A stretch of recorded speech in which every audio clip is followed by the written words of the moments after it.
And then, okay. No, that's my post. I'm ready to call Chefan. There you go. There you go. Exposed Live.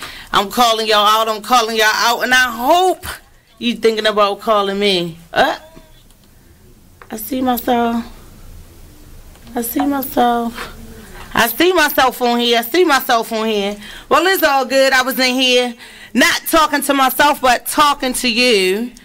I hope y'all are tuning in. If you one that's tuned in, then hit a friend up, tell them to tune in, and definitely on my break, I'm going to be telling y'all to tune in. The Artist Exchange Radio Show every Friday, 7 p.m. to 9 p.m., every Saturday, 12 p.m. to 2 p.m. Real artist, real talk, real live on BeExposedRadio.com. I was meeting with a friend yesterday, and I've gotten to the point where don't ask me a question because the truth is going to come out.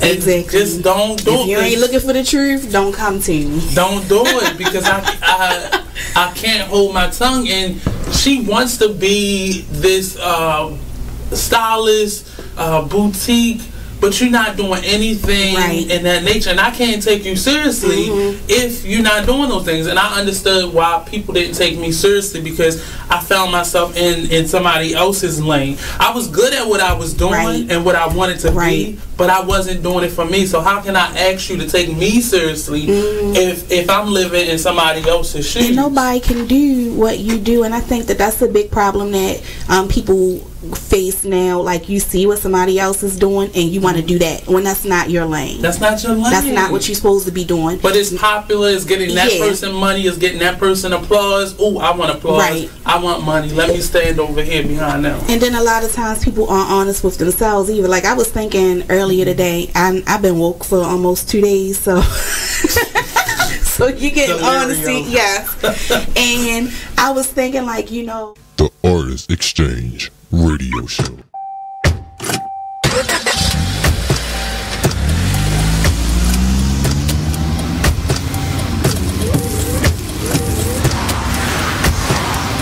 Driving has a rhythm all its own. Don't wreck it with a text. Before you get behind the wheel, silence your phone. Or better yet, designate a texter. For more text-free driving tips, visit StopTextStopWrecks.org. Brought to you by the Ad Council and the National Highway Traffic Safety Administration. Green light. Hey girl, school zone. I'm getting hungry. Car changing lanes. You want to meet me for pizza? Stop sign. Intersection clear. Yeah, street. Pizza sounds good. Ballin' Street? Girlin' Street! It's hard to concentrate on two things at once, like texting and driving. Stop the text, stop the wrecks. How will you stop texting and driving?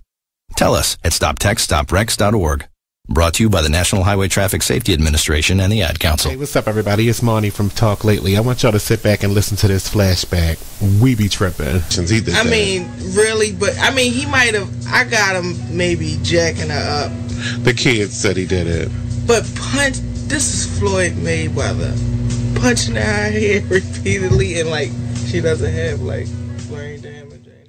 You are tuned in to BeExposedRadio.com. Not what's going to happen. That's exactly. Do y'all think that we're about to go to war with North Korea? We're going to get tracked down, huh? Do you think North Korea is going to bomb us? Is it going to be like a nuclear? Probably. No. Probably. We lost all our allies. Yep. All of them. All of them. All of them. Now, is that because of Trump or is that something Obama because did? of Trump. He purposely lost them. He said it too.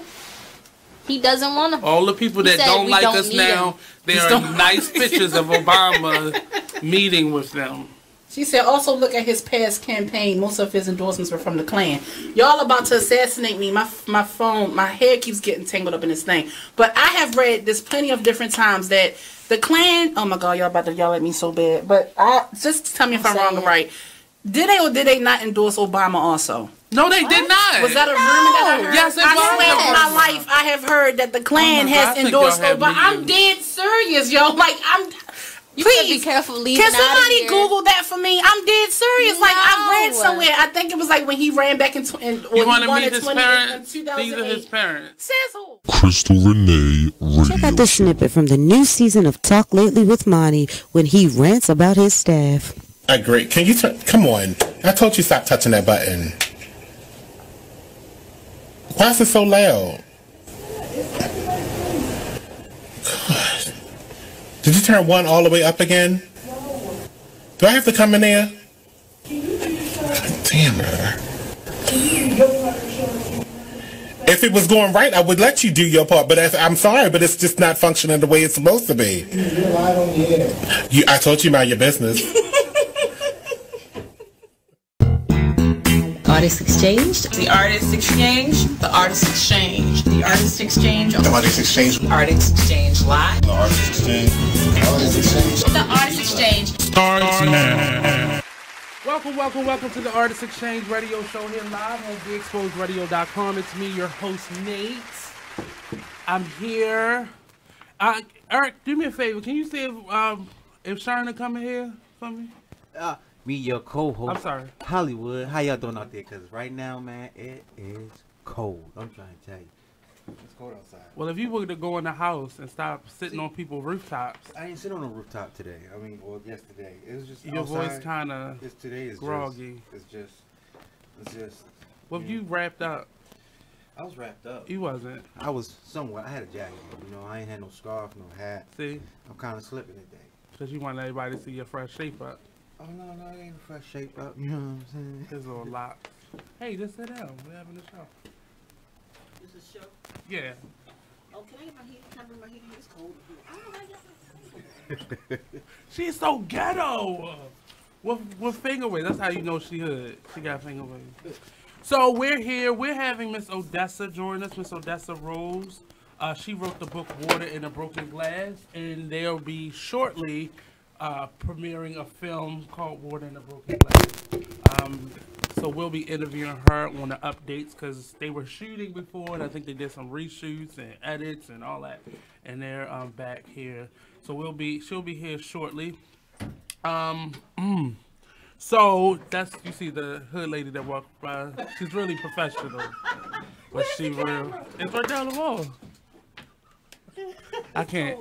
So I'm gonna talk to Sharon a little bit about the Impact Awards. It's a fundraiser for her organization, Fashion Umbrella, that helps throughout the year. Yeah, that helps throughout the year with various projects that she do with giving back to the community, like her Youth Honors Award that she gives out. That our own Eric was a recipient. It wasn't last year. It was the year before last. Yeah, Eric's been here for a minute now. He's been hanging on. I think next month's a year for me. So tell us about the Impact Awards. Oh, I'm so excited. So I just fired my caterer. Oh, wow. I started off with that. So if you're about your business, call her. Yeah, seriously. We did an RFP and people don't read. But anyway. Because they want you to find them. That's the level of professionalism that we have in the DMV. They want you to seek them out because they are talent. They figured that they're a business, though. Okay. Make sure you have a insurance certificate. So I'm Sharon. Hi. Hey. And so, hey. I should talk directly to you like they do in CBS. No, I mean, it's just atmosphere. We're having a conversation. That's just a fly on the wall. Fly on the wall. Fly on the wall. So the Impact Awards is March 24th, and I'm really excited. It's an Alice in Wonderland theme because that's what I like. Not saying that you need to dress like Alice in Wonderland, but so it's the Impact Awards and Gala. It started out as a masquerade gala, but people don't get it. So if you want to wear a mask, fine. If you don't, fine. I was trying to make my mask. Well, make it. Make it. I'm giving an award. I found the old Phantom of the Opera style. We are going to give an award for best dressed and best mask. Oh, okay. I'm going to win that one. That has not been announced yet, but that will go out. I'm very behind in my press. What's the gift? Because that's going to depend on how much work I put in. Right. How much work I put into it. And so I started the Impact Awards because I wanted to recognize individuals for the good humanitarian efforts that they do, whether it be in the arts or in fashion or in oil, if somebody did something for the community. Not oil. Like not hair oil, like oil for your car. Body massages and such. So I wanted to, recognize them and give them a really nice award. No shade, I'm not sprinkling. But, I think when you recognize someone, they should receive a nice award and, everything that goes with it. So this year, try to go down the list in my head. Since I'm the one that does the website, I should know. So we have. Let me go to my app MC. And definitely on my break. I'm ghetto. Yeah. So we have Natasha Campbell from Brooklyn. Okay. Brooklyn. Then we have She's so good. Nate Steven Couser from, where you repping? Maryland, Philly. Who? You just repping the arts. Whoever pays the most. Whoever pays the most. That's what I'm repping. He's repping the U.S. Right, exactly. I don't know about this now. I'm world. I'm international. And then we have, oh God, wait a minute. So we have Natasha, Nate. Then we have Jade Merritt. Mm-hmm. Then we have Denora Olmos, Linda Shields, and Danelle Wilmer. Okay. Who is the founder and fabulous CEO for Boys in the Good, which is so awesome. And I found him, he wasn't even nominated. So I was watching Channel 13 News, plug, one morning before I was leaving out the house, and they interviewed him. I'm like, oh my God, I will hope he can do it. I hope he can be Impact very well Award spoken. recipient. Yes, very well spoken. So he accepted, and so now he's an recipient, and he's bringing a whole bunch of people with him to the gala. Okay, so I gotta get my step up game, man.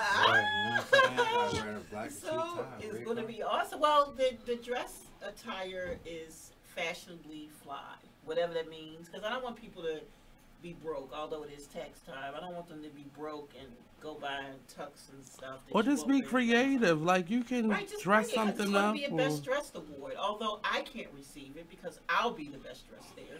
Okay. But you know, for those who are coming, you know, I just can't participate in any of the awards, but I love to give away. Speaking of giving away, did you see the Drake video? Yeah. When he gave all that money away, I was just crying. Like, I just be like, where do I have to live for stuff like this to happen? Like, where do I have to live? I keep seeing these videos. Canada. That's probably where he went. Yeah, because don't worry. When when my time, my ship is coming in. So when it comes in, I'll be Amen. sure. Amen. I'll be Amen. sure, Amen. You know. Take care of my peeps first. Everybody else can fill out a form. Talk to my assistant, please. Yeah, talk to my assistant. The manager. So what could we expect this year? Oh my God! So this year is going to be awesome. I'm still trying to work out the deets for some That's the lingo. things. You hear the lingo. Details for some special surprises I'm trying to drop into the event. But there's going to be plenty of food. Okay. We did our first one last year, and I forgot to order the food. I'm like, oh my God, 2 days before the event. Oh my God, we need food. Oh no. So I'm calling around, but this year it won't be like that. So it's the culinary area will be laid. I'm very excited about that. I'm working on the desserts. I'm not cooking them, but I want really eclectic and cute desserts. Like, and it's March the 24th. So if you know of a caterer who's good and can think outside the box with the menu, I do not like chicken wings at my events, so do not send me a menu with that. And I do not do the baby shower metal tin with the stern nose down the bottom. You have to have a chafer dish. If you don't have that, don't call us. Sorry. I don't like those. I mean, you're paying $100 a ticket. Who wants to see that? Yeah. So tell us how we can get tickets. Go to the Fashion Umbrella. Yeah. Go to thefashionumbrella.org, and it's right. I moved it, so as soon as you go, even on your phone, you can click 2018 Impact Awards and Gala, and it's right there. I might do a special next Wednesday. I woke up and this was on my mind, so I might give a special next Wednesday where you can possibly get a free ticket, but I'm not going to tell you which level it's for. You just have to find it. Okay. Which level? Yeah, so we have 3 different levels. So we have a sponsor. The sponsor level won't be included. You can sit at one of the theme tables. The Mad Hatter and the Queen of Hearts is sold out. So I think that's my table anyway. It is. So Mad Hatter. You are at the Mad Hatter table. So the other 2 tables that are available are the Rabbit Hole and the White Queen. And then all of the rest of the tables. I'm loving these days. All the rest of the tables will be decorated, but the 4 theme table will be like over the top crazy. Cool. I'm ready. I'm ready for it. I'm trying to find something to wear. Are you wearing a tie? Please wear a tie. Please. Like I'm not. Please. I've been wearing them every day. Every show I've had it on. I was like, I'm not gonna do it today because it's overkill, and I need to sell these.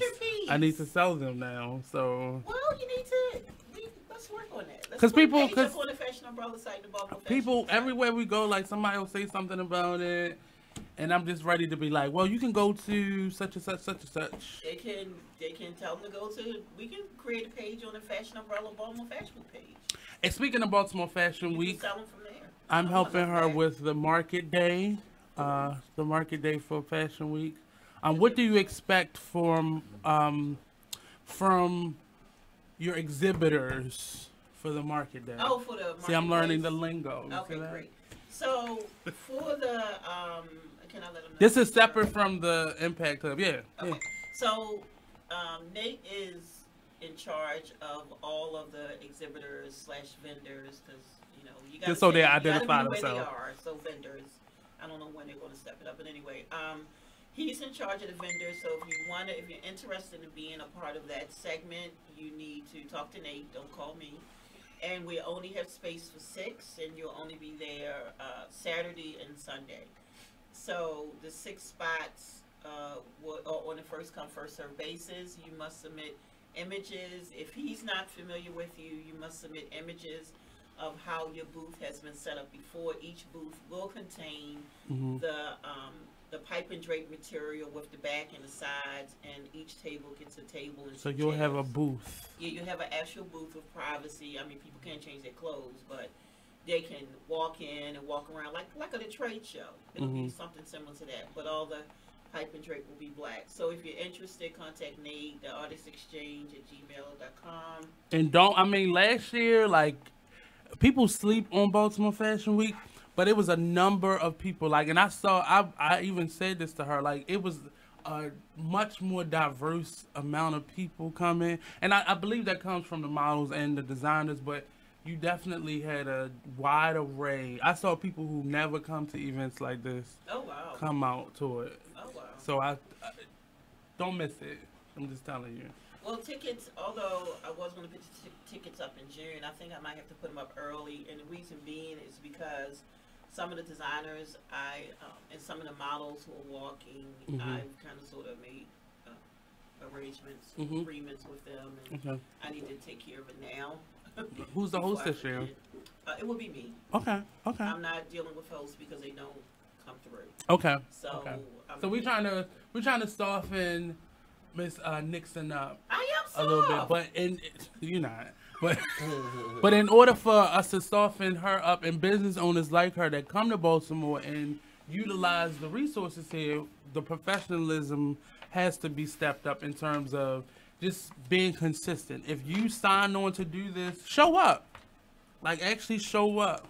Actually come to the event and do your homework. Meet the individuals. Take time. Don't just try to get your suit and your dress together or be so pumped that people are going to be taking pictures of you. You're at work. It's not about you that day. Like, this is your job for that day. So if you want to bring back the idea of hosting events like Baltimore Fashion Week, you got to send her the goods. And I wrote a post about that. Like, we, especially black individuals in this city, in this DMV, it's not haters. It's your lack of professionalism. And I see it all the time. Like, we expect for people to give us opportunities, and we're not doing the work to get to it. And I really think that's why a lot of us don't get things, or everybody go to Micah or Towson for all of their resources, because their professionalism is still hood, but they know how to fake it. They know how to fake what they don't have and bring forth their best foot. But I've seen some hood people come from Micah too, but don't say that out loud, because that's gonna mess up their whole reputation.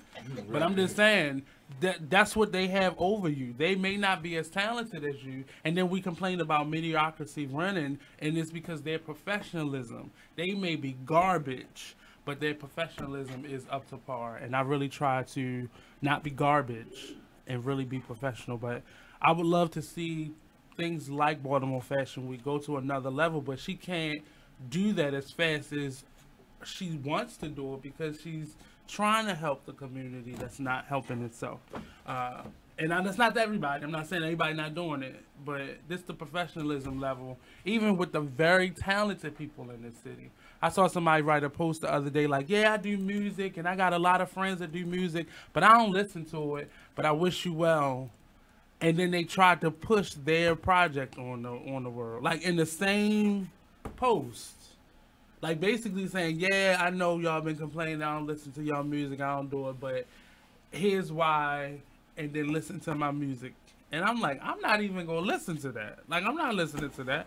Because you just said you don't follow nobody else in your city that you get ticket sales and album sales from. But we're going to go to a quick break because I just like to go on rants. And I limit that to the first segment because that's what it is.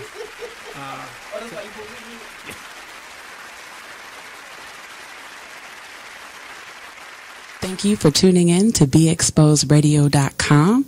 Sit back, relax, and listen to this flashback of the Artist Exchange Radio Show. What does hustle hard mean to you? What does that signify in your life? That's a lifestyle for me. You know what I mean? Like, true story. I was born into a family and a community of hustlers.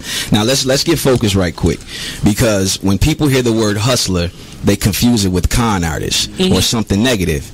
So they like to call people entrepreneurs, right? But the definition, and I'm paraphrasing, but the definition of hustle is a forced movement or to be hurried, right? But we're not talking about just pushing other people. Sometimes you got to push yourself, and that what makes you a hustler. True story. So the thing about it is, like, when it comes to hustling, listen, quick story. I used to go buy juleps a lot, right? And my grandmother used to make me clean the yard, shovel snow, do things like that to go get a julep. But one day she was like, look, you putting all your money in someone else's pocket. Word. Save those quarters, and I can teach you how to make a formula, and you can sell your own juleps. You understand? So the next couple weeks, I saved my money. Always a hustler. Listen, got to love but think everybody about got this. a grandma story like that. Grandmothers are the natural hustlers because they were the ones who maintained and sustained our families through epidemics. You're talking Big Mama went through slavery and held it. You talking Big Mama went through the Depression and held it. Big Mama went through crack and held it and still maintains it today. So if you don't think you come from a hustler, then you don't know where you come from. You understand? That's so real. I began to sell juleps, and ever since then, I capture a hustle. And a hustle is not a swindle. It's not a sneaky thing. It's up front. You're providing a need. You understand? So you're the bridge. If you're a true hustler, you're trying to be the bridge. If somebody's on one side and they need to get the other, you're trying to be the bridge, fill in the gap. So hustling is a lifestyle. It's not something you can do 10 minutes out the day. It has to be something you live. Word. Hey, what's up? This is Nate, host of the Artist Exchange Radio Show. Tune in every Friday, 7 p.m. to 9 p.m. and every Saturday, 12 p.m. to 2 p.m. Real artist, real talk, real live, here live on BeExposedRadio.com. The Artist Exchange Radio Show every Friday, 7 p.m. to 9 p.m. every Saturday, 12 p.m. to 2 p.m. Real artist, real talk, real live on BeExposedRadio.com. I was meeting with a friend yesterday, and I've gotten to the point where don't ask me a question because the truth is going to come out. Exactly. Just don't do it. If you ain't looking for the truth, don't come to me. Don't do it because I can't hold my tongue. And she wants to be this stylist, boutique, but you're not doing anything in that nature, and I can't take you seriously if you're not doing those things. And I understood why people didn't take me seriously because I found myself in somebody else's lane. I was good at what I was doing and what I wanted to be, but I wasn't doing it for me. So how can I ask you to take me seriously if I'm living in somebody else's shoes? And nobody can do what you do, and I think that that's a big problem that people face now. Like, you see what somebody else is doing and you want to do that when that's not your lane. That's not your lane. That's not what you're supposed to be doing. But it's popular. It's getting that person. You are listening to BeExposedRadio.com.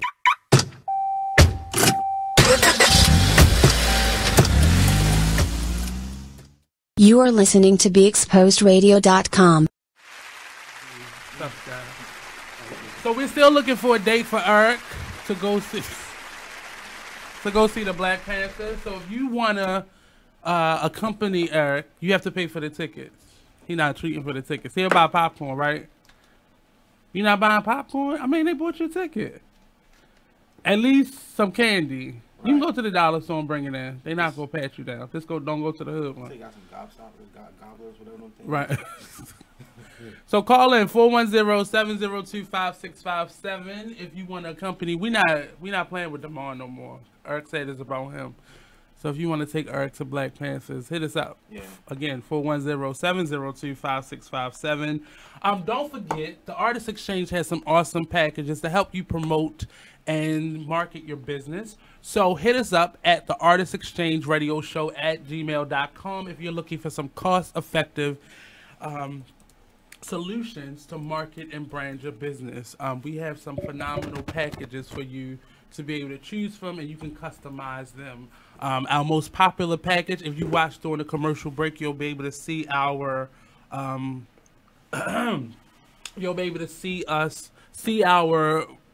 video, what am I trying to call it? The video clip, and you'll be able to put your marketing flyer there, right, and be able to be seen by everybody that joins us throughout the week, not just on the Artist Exchange Radio Show, but all of our shows Monday through Saturday now. And speaking of shows, if you are looking to start a show, bring your show here, or if you just have an idea and you always wanted to be a radio personality, hit me up at info@beexposedradio.com. Put in the subject box, Nate, I want a show, and I'll get right back to you, and we'll start the ball to rolling to help you start your show, bring your show here, transition, all of those things. If you've never did radio before, don't be afraid. We have a few hosts here who had never did it before, and they're thriving now. So definitely hit us up. I'm here to help you. Also, entrepreneurs, makers, people who create. If you want to be featured here on the Artist Exchange Radio Show, hit me up again at the Artist Exchange Radio Show at gmail.com, or you can call me directly at 443-839-0118, and I'll be happy to help you get booked on this show or any other show on the station. So I'm not stingy. I'll definitely spread the love. And we're also doing the second Saturday here on the show, where it's dedicated to makers. Whatever you make, if you're a crafter or if it's your hobby, passion, whatever it may be, let us know. Our first one was Mr. AJ Hayes. He gave us these awesome, I just had it in front of me, zines. We made mini zines with him, and it was really a good exercise, and I may incorporate that into my classroom time when I teach young people. It was an awesome, here's ugly. It was a great project. So the second Saturday, for starters, we're going to be doing the Artist Exchange Makers Series. So whatever you make, if you cook, if you dance, if you sew, if you paint, if you design, whatever that may be, bring it here and show us here live on air what you do. We can also come to you. So dance studios, so on and so forth, personal trainers, hit us up, and we want to hit the road and get out there and show people what it is that you do. So let us know if it's something that you're just starting and you just want to introduce people to what you're doing, or if you're looking for a way to market or brand your business, your product or your service. Show us how you do it and bring it on air, and we'll help you market it that way as well. So we gotta take we still got a couple more minutes.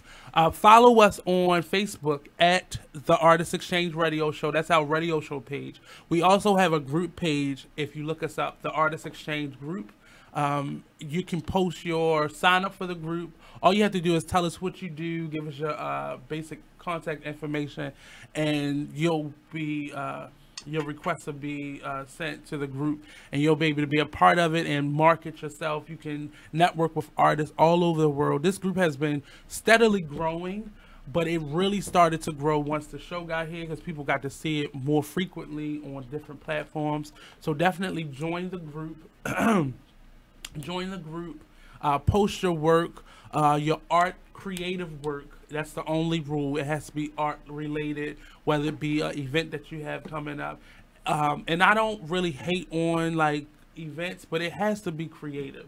I don't want, the twerking contest to be a part of it. And it's not, I'm hating on you, but I really want it to be art based. And I want artists to be able to network and market themselves with other artists and people who love the arts. Right. You don't necessarily have to be an artist to join the group, because people do have to be the audience. People do have to be the consumers. So I want people to share the experience. But don't get into the group and just start using it as a platform. Talk in the group. Talk to each other. Find if you go to the left thing and look on members, you'll be able to see all the members in the group. So go through people's pages and see what they do, and see people who may be compatible with you, because the artists are from all over the world actually in that group, and we're up to 4,500 I believe now. So definitely stay tuned, stay locked in for that. Yeah. We're about to take a commercial break. Up next, the author of Water in a Broken Glass. She gonna see how bent my book is too, because I've been reading it. I've been reading it. You see the cards in various pages. But she has a movie coming out. Her and a phenomenal filmmaker out of DC created the film to this awesome book. And we'll be talking to Miss Odessa Rose when we return. So don't go anywhere. We'll be right back here on the Artist Exchange Radio Show, only on BigExposedRadio.com.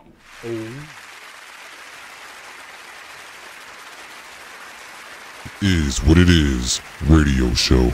Yeah, go ahead. All right, listen. All right, Shay. Y'all ready? Hey everybody, check out what you missed on the one and only Be Inspired Radio Show. Now here's one little speech I'm going to give you before I get into the next article. Here's what I want to tell you. Still, but fear is big business. Fear is big business. I'm not telling you not to be alarmed by what you're seeing. I'm not telling you not to be concerned. What I'm saying is not to buy into the notion that we should be afraid. You should be informed. You should be aware. You should start educating yourself about some things. I don't have the solutions. I don't have the answer. I wish I could say that if you did X, Y, and Z, you might not get shot by the police. I wish I could tell you that, but I can't. But what I can say is just start making yourself aware of what's going on, but don't be so consumed by what you're seeing that you become afraid, that you don't want to go out. Or you become numb. That's a good point, Nate. Nate said, or you become numb to it, like you just don't care. So we need you to just continue to be in touch with what's going on, but educate your family, talk to your sons, talk to your daughters, because it's not just limited to men. We know from Sandra Bland, she was a young woman who was killed. And we don't want to say, we don't know all the details behind what happened. No. The fact is that person's life still matters. They still have rights. They should not just be killed dead before they even get a trial. Okay, that's the point. They deserve a trial at least, but they can't even make it to the jail cell to get a trial to be tried. They're being killed even before arrest. Terrible. So that's my soapbox. Tune in to Be Inspired every Wednesday live at 7 p.m. right here on Be Exposed Radio. Radio show. Yeah, go ahead. All right, listen. All right, Shay. Situation. Because I keep telling y'all, it's different situations in the child support thing. You can't just pinpoint one thing. You can't just say, he a deadbeat. That's why you're on child support. That's why you're on child support. Oh, she this. That's why she on child support. No. Sometimes it could just go off of, I just called him and asked him, can he pay for the pictures? He ain't want to pay for the pictures. I'm taking his ass downtown. Yup. Well, you got to know. Know who you dating. Hold up. I just called her and asked could she just get Junior some shoes. She couldn't even get him no church shoes. I'm taking. You are listening to BeExposedRadio.com.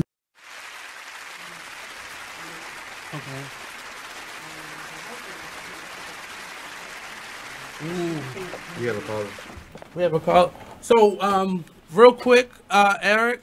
I'm sorry. So we're gonna I know it's a caller online, but we're going to get to them in the next segment, actually. So just message them back. We're going to call them right back. Welcome to the Artist Exchange. Welcome back to the Artist Exchange radio show here live on BigExposedRadio.com. It's me, your host, Nate. We're here live in the building with Miss Odessa Rose. She's the author of, see, I've been reading it a little bit, and I'm trying not to bend it anymore. She's the author of Water in a Broken Glass. I met her not last year, but the year before last with the African American Authors Expo and Empowerment Expo. We both interviewed her first about her book, and then she came back with the filmmaker because it turned into a movie, and now she's back with one of the actresses. They'll be talking about the movie and the book a little bit, but the movie nonetheless. So first of all, let us know, for the people that's under a rock, they may not have saw the episode before, let us know who you are and what you do. I'm Odessa Rose, and I'm a local author. Local author. And blogger and such. Yeah, I have a television show with my husband called This is Baltimore 2. Now, her husband is in the room, but he's a silent partner. So he. If it wasn't for him, there'd be no This is Baltimore 2. There we go. So tell us a little bit about, first the book. We'll start with the book and then we'll transition into the movie, film. Water in the Broken Glass is about, in the book it's about a sculptor named Tanya Mims, who in high school finds herself attracted to another female student. But during that time, she's just too afraid to accept those feelings, so she kind of buries them within her artwork. And her fear of herself helps her to become a renowned sculptor. And at the height of her career, she meets a guy named Malcolm Holland, and all those feelings from high school just kind of go away. And she's like, okay, fine. That was just a phase I was going through. And then about 3 weeks after she meets Malcolm, she meets a woman named Satin Pierce, a bookstore owner, and all those feelings from high school come rushing back. And this time she can't bury them within her artwork. She has to actually deal with them now. Wow. So that's what the book's about. So in terms of it, creating a movie out of it, first speak to the amount of work that went into this, because this has been a year since I think you was on here last. Right. And the process was like towards the end, and I know some reshooting has been done and some editing. Speak to the amount of work that you and the lovely, I forgot her name, Jamel Williams Thomas have gone through, because you've been with her throughout this entire ride, and most filmmakers don't like that. I know. They like you to just come to the premiere and that's it, but you actually have been a part of the process and helping and just being there for her, and watching your baby grow and mature. So speak to the amount of work that you saw and you've had to go through in doing this, and just the anticipation, because it's been almost a year and a half now. It's been a year and a half since we wrapped, and but Jamel contacted me back in 2006 to get the rights to this film, or get the rights to the book to do the film. And so it's been that long since she's been on this journey. So when you think about somebody who has a dream and you got to hang on to that dream, I just think about Jamel Thomas, because she, at any point, she could have just said, okay, this is too much. It's taking up too much of my time. It's too much money, too much work, too much of everything, and I just can't do it. But she never quit. And I'm not going to say I wasn't sure if she would do it, because there was so much going on, but I just watched her go through so much trying to get this film done. And when, as an author, to watch somebody come to you and say, hey, I like your book. So that's amazing in itself. That doesn't happen to everybody. And so I feel totally blessed that she was able to, that she did that she liked my book enough to even want to do that. And then to watch her over these years just struggle with getting the money, and then having to start and then stop, and then start and stop, and then just life getting in the way and things like that, and watching her just go through everything she went through. And she had a baby in the process. She I remember. Service. She did a whole lot. And then just in the process of getting everything done, trying to raise the money, that's the biggest thing. That was the biggest thing for her. And then having the money, and then getting started and trying to find the actors, which we are so blessed to have some wonderful actors in this film. I told him how to slide it in there. So it really, this has been a process, and it's crazy enough that I tried to, well, I'm actually doing the same thing myself, and it's not easy in terms of, and I'm not on the author side of it. I'm on the, I like this, I want to do this work, and it's, how has it been relinquishing, like, control? Like, I don't even want to use control, but just control, because at some point you have to bend and be flexible and watch your work. I remember hearing Waiting to Exhale, what's her name? Terry McMillan say, I'm not a playwright. I mean, I'm not a movie writer, a film writer. I'm an author. I do books. I'm there, whatever they need me to consult with, I'm there. And you wouldn't expect for somebody to be able to relinquish, because I've seen authors and they have unrealistic expectation of what their work will be, and they want you to down to the period to deliver it. And it's sometimes that could be difficult, because in the moment of it all can be much different than what you imagine sitting behind your pencil or your typewriter or your computer. Speak to what that process was just be like, okay, I'm gonna trust somebody else to do this. It was hard, of course, because that's my baby, and you do want it represented the right way, the way that you wrote it. Right. But It's a beautiful way. Yeah, thank you. But with Jamel, the first draft was hard because it was a lot different. It wasn't even in Baltimore, and the book, the book takes place in Baltimore. Okay. But she went through some things, and she had to rewrite the script, which brought it back to Baltimore. Made the characters, especially Malcolm, more true to the book. And so I'm blessed in that sense, because Jamel's, I mean, it's pretty much the book. I mean, she had to change some things, like Tanya's a painter instead of a sculptor. And just some little things here and there. And I noticed that as they were filming it, I thought some scenes were cut out, but because she knows about script writing and I don't, she was able to combine some scenes. So as I was looking at things, I saw, those scenes are together now. So yeah. So you can expend belief a little bit more than you could. Like in a book, you have to write it out. Right. In a movie, you can show stuff and you can hear stuff, but it doesn't necessarily have to be in sequence. Right. And she captured it all. She captured everything, and she let me come on set, which was awesome. I was there, and I couldn't be there. I was there almost every time. And days that I wasn't there, I would say, well, did I miss this scene? And she's like, yeah, you missed that scene, or whatever. But it was great, and I realized that a lot of authors don't have that access. They don't want them on set, because you are going to sit there and go, well, that's not my scene, or whatever. That's not how I wrote it. But it's been situations where authors they put cease and desist orders, like, I don't want this person working on my stuff, because they don't understand the lane that they're in now.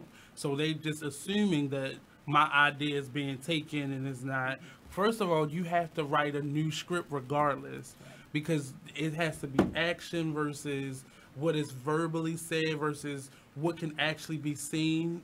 So it's too many elements. And what did you learn from the process? And being in a totally different, you do TV and you've done podcasting, but to be on a film set. It's amazing. It's the most amazing thing just to watch them do what they do, to watch the actors get into the modes and just getting to the scenes, the characters. It was just amazing. I remember when we wrapped, I put up this horrible video where I was just crying. I was bawling. It was the ugliest video I've ever done. The last day of shooting? Yeah, I mean, I'm driving home, and it was the last day, and I'm like, okay, this was really nice. It was really, and I get halfway home, and I have to pull over, and I start crying, and I'm like, are you going to put this on Facebook? Nah, you should not. I said, yeah, go ahead and do it, go ahead and do it. And I'm crying, I'm thanking everybody, because it's the most surreal thing you can imagine. And when you talk about separating yourself from the process, I had separated myself so much from it, because to me, it's just, the film is the film, the book is the book. Right. And this is Jamel's thing. The book is mine, the film is Jamel's. And a few times on set, she would ask me things, But I didn't know how to answer him because I had totally cut myself off from that. I'm like, this is her thing. You felt like you was giving her advice. Yeah, and I didn't want to. And I was just a spectator too. I was like starstruck when I saw Billie and Toni. You know, I'm like totally starstruck. It was amazing. Some days I would leave off set and I'd go call Michael and say, Michael, this is crazy. I can't believe this is happening. And then I'd come back in the room and then leave back out because it was just the most amazing thing. And Jamel asked me about Aunt Jo, who's played by Victoria Rao. And that night they were trying to figure out... The phenomenal Miss Victoria. They were trying to figure out what type of wine she would drink. And Jamel's like, Dessa, what kind of wine would Aunt Jo drink? I'm like, I don't know. You know? I didn't think about that. I didn't think about that. You wanted to drink wine in the film. So, and then there was one scene with Billie. I won't give it away, but I was standing there and I was watching Billie and Wes do this scene. And I'm watching it, because Jamel also let me film everything. I filmed everything. I mean, that was just incredible. So I'm standing, I'm filming it, and I'm going, did I write that? And then I go home and I get the book and I'm like, oh Lord Jesus, I did write that. And I'm telling you, I'm working with a playwright right now, and that happened to us over a year ago. And you know your work, but on the side of editing an idea. But I ended up doing like a reading of the play. It was just a stage reading. And she was like, no, this is not my work. And she was a little upset because she thought I had added stuff to it. And I was like, this is what you wrote. So that's a lesson to authors. Every time that they try to put their stuff in a new platform, make sure you know your work. Because it saves you a lot of anxiousness or frustration. But most writers don't read their work for understanding or entertainment. Like, read it. It's there. It's right there. We're like, okay, I got it done. Because we're working on the next book. We're like, okay, we're done with that. Right. Yeah. Or you didn't take the time to be entertained by your book or to read it as if you was the consumer. Yeah. Would you do this again? Yeah. If somebody came to me and said, "That's a I'd do it again." Especially with Jamel, it was great. It was great. So seeing it in this platform, what did it do for the next book? Or because you were working on something when she contacted you. Yeah. So what did this do to that process? Nothing, because it's totally different. I'm like you said, I'm an author. I'm not a script writer. I'm not a screenwriter. Well, in terms of seeing characters living and breathing, so what does that do to your creativity from that point on? Not so much that it change your writing style, but you see your character come to life. How descriptive is the next book going to be? Or how did it change? Or I don't think it changed much. I mean, maybe because I'm working on the fourth book, because I was already done with In the Mirror, and I was working. I'd already finished Kismet's Journey and Shopping at Around, so I was working on the fourth book when we started filming this. And what it did for me, right then and there, was make me stop writing because I couldn't focus. That was the one thing I was not prepared for.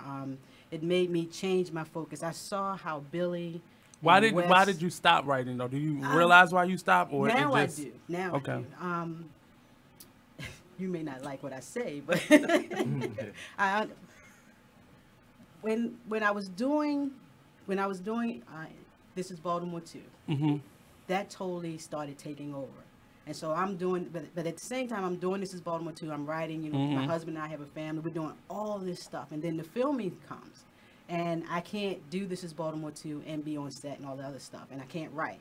So once we got done with filming, though, I was still so up here that I couldn't come down. It took a long time for me to come down. And also during that time, I lost my mother-in-law. Michael's mother died. We started filming on Thursday. His mother died that Sunday. So that was really hard. So, and she gave me the title of the book. So it was really, really hard trying to figure out what I was going to do and to balance life and art. And then it was like, okay, where do I want to be? And I was watching from being with them, being with Billie and Wes and Toni, and seeing how they're going after their dreams. It made me question, what dream did I really want to go after? Did I want to be a talk show host, or am I trying to be an author? I'm telling you, art in general will have you questioning everything. Like, do I really like this friend? Yeah. I mean, if I just missed his birthday, it's just a birthday party. Like, but contractually, when you're working on a project, you miss funerals, you miss birthdays, you miss a lot of things. But the funny part of it is, like, the position that you had, and you still had choices. But when you start choosing those things over those things, that's when you start looking at the business of what you're doing, and the passion then meets the business. And sometimes you have to say no to things, or I can't go on vacation this year. Sorry, no Miami trip, friends. I've got to take my spring break and do these things. And you learn how to negotiate your time a little bit better. So the next project, you may not feel the need to be there every single day.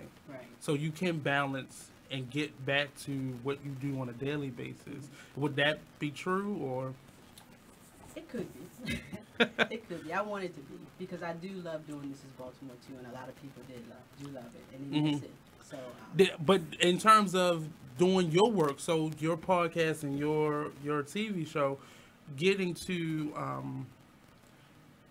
step away from it for a second, did it make you appreciate it, or are we now filmmakers? Oh, no, producers. I'm never going to be a filmmaker. Never going. It's too much work. That's one thing I learned. It's a lot of work. I have people that are friends that are filmmakers, and that's a lot of work. And then just watching them do what they do. And it's for bouts of time, and then you on to the next project. So, what appreciation did you have for your work as a TV host, a show host? So how did that give you more appreciation for what you do? It let me know that it's important. When we stopped doing it, people were asking me, where is it? And why you're not doing it, and trying to give me ways to do it. And I'm just letting them know we're still gonna do it, because it's a good show. And it actually came out of me not being able to blog. People say, Odessa, you got a blog, and I'm not a blog. I'm good at talking about other people, but promoting myself is not something. So all the filming that you did, will that be incorporated into your show? Because you did film the process, like the behind the scenes. Will you give yourself an opportunity to, bring that into your show? Probably so, at some point. You got to talk about yourself. I know, I have a hard time doing it. That's how this is Baltimore 2 came from, me not being able to do that, and me wanting to highlight other people. So that's how it started, and I love doing that. Well, we're going to talk, because we're going to get that done. So we'll be right back. We got to take a quick commercial break. We'll be right back here on the Artist Exchange Radio Show, only on BeExposedRadio.com. Don't go. Are you thinking about getting your GED diploma? Well, here at the GED Pep Talk Center, we've got a number of pep talks that can motivate you. Sometimes things don't always turn out the way you want them to. You know that feeling? People look at you and don't believe in you. You want some gentle encouragement. Then you're on your way to your GED diploma and a better life. But I know they're probably just a little bit nervous. You can find it in yourself to take that first step. You can improve your future. You can do this. I know you can. You need to start pushing yourself. Now get your game face on and take the first step towards a better life.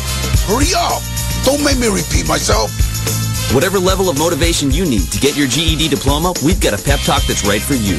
Call 1-877-38-YOUR-GED or visit yourged.org for your pep talk and find free GED classes in your area. GED is a registered trademark of the American Council on Education, brought to you by Dollar General Literacy Foundation and the Ad Council. My name is Ruth Rusi. I'm a retired teacher. I'm 91 years old, and this is how I live united. I say retired, but not really. Once a week, I read books to children as part of United Way's education program. Reading to a child creates links between language and literacy. It creates a bond between grown-up and child, and believe it or not, it prepares them for a better academic future. Oh, we read about frogs and flies and pigs with wings, all sorts of juicy stuff. It's a joy to watch all those little faces. I figure I have the time and they have the need. And I've always believed that if we're not here to help each other, then what are we here for really? My name is Ruth Rusi. I help kids prepare to succeed in school. So I don't just wear the shirt, I live it. Give, advocate, volunteer, live united. Go to liveunited.org. Brought to you by United Way and the Ad Council.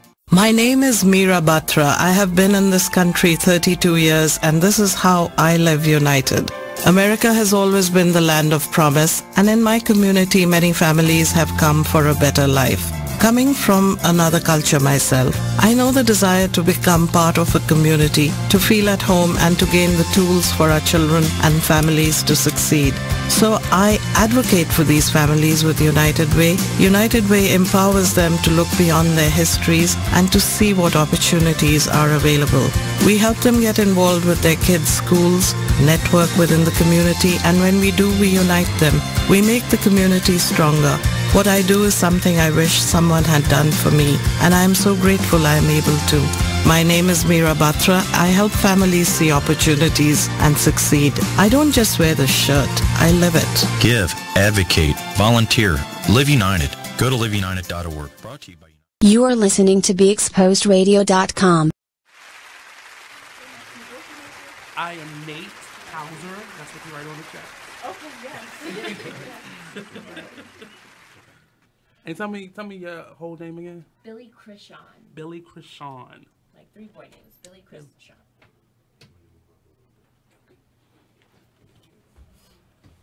Sean. And you're Nakiah. Nakiah Ayana. Ayana. Okay. So West is at 115, right? Welcome back to the Artist Exchange Radio Show here live on BeExposedRadio.com. I'm your host, Mr. Nate Couser. I just told her that's what you write on the chat. We're back here with this awesome group. They are representing the cast and crew and creator of Water in a Broken Glass. Joining us now, we have Miss Billie Krishawn. I said it right? Yes. Okay, I was looking at it. I didn't want to take my words off. And then Miss Nakiah Ayana. Billie is actually the lead actress in the movie. And Nakiah is the costumer for the movie. But I didn't see any costumes because I like clothes and stuff. But it's cool. It's cool. Next time. So I'll come over to Billie. Tell us a little bit about yourself, who you are, and how long have you been acting on these streets? Yeah. So my name is Billie Krishawn. I'm from DC originally and have been back for some years now, which is crazy to say.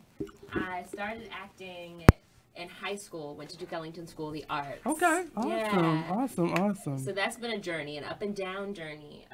But I've kind of come into it and rediscovered my love for acting in college, where I went to a small liberal.